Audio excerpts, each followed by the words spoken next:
इस वक्त की बड़ी खबर आपको बता दें, अरविंद केजरीवाल ने सुप्रीम कोर्ट से अपनी याचिका वापस ले ली है। इस वक्त की बहुत बड़ी खबर देखिए, वो याचिका जो अर्जेंट बेसिस पर सुनी जाए, इसी दलील के साथ सुप्रीम कोर्ट का दरवाजा अरविंद केजरीवाल के वकील अभिषेक मनु सिंघवी ने खटखटाया था और उस याचिका को अदालत की तरफ से कोर्ट नंबर 2 जस्टिस खन्ना की कोर्ट में भेजा गया था।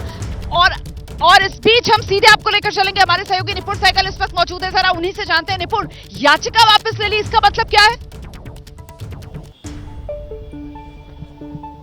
देखिए, याचिका वापस ले ली, इसका सीधा सीधा मतलब सबसे पहले तो यह है कि सुप्रीम कोर्ट में अब अरविंद केजरीवाल की किसी मांग, किसी अनुरोध पर सुनवाई नहीं होने जा रही है। इसकी पुष्टि मैंने खुद वरिष्ठ वकील अभिषेक मनु सिंघवी से की, जो कि अरविंद केजरीवाल के वकील हैं। मैंने साफ साफ पूछा कि क्या आप कोई सुनवाई होगी सुप्रीम कोर्ट में आज? उन्होंने कहा नहीं।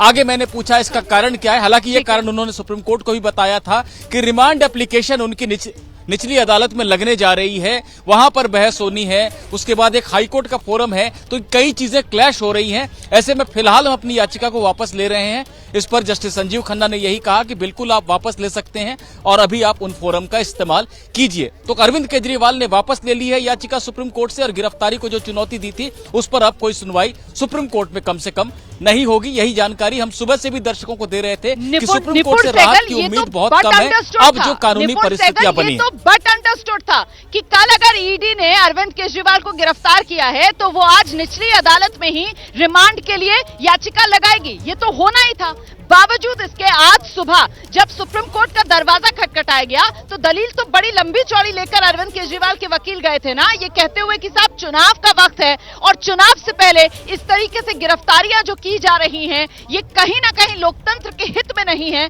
तो आखिरकार इस यू टर्न के पीछे की जो इनसाइड स्टोरी है या असल स्टोरी है वो क्या सामने निकल कर आ रही है?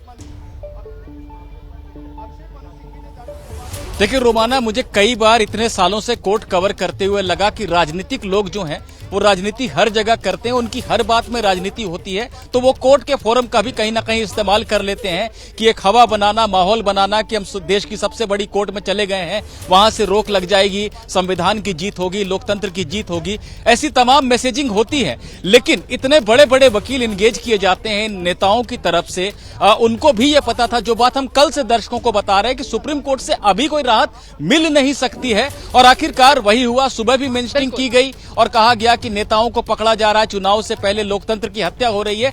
आखिरकार हुआ यही कि हम निचली अदालत और हाईकोर्ट में अपनी बात रखेंगे। अगर आज सुनवाई होती भी सुप्रीम कोर्ट में, यकीन मानिए रोमाना, सुप्रीम कोर्ट भी यही कहता कि पहले आप वहां तो जाइए।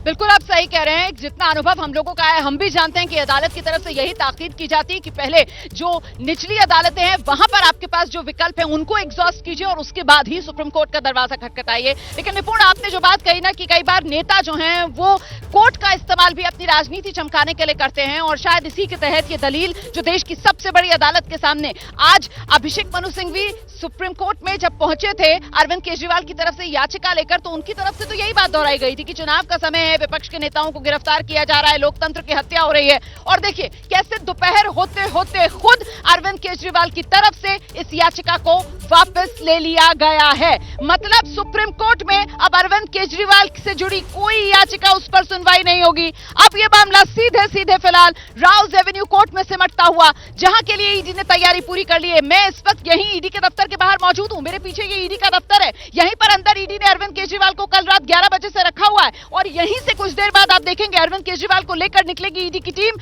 राउज एवेन्यू कोर्ट के लिए।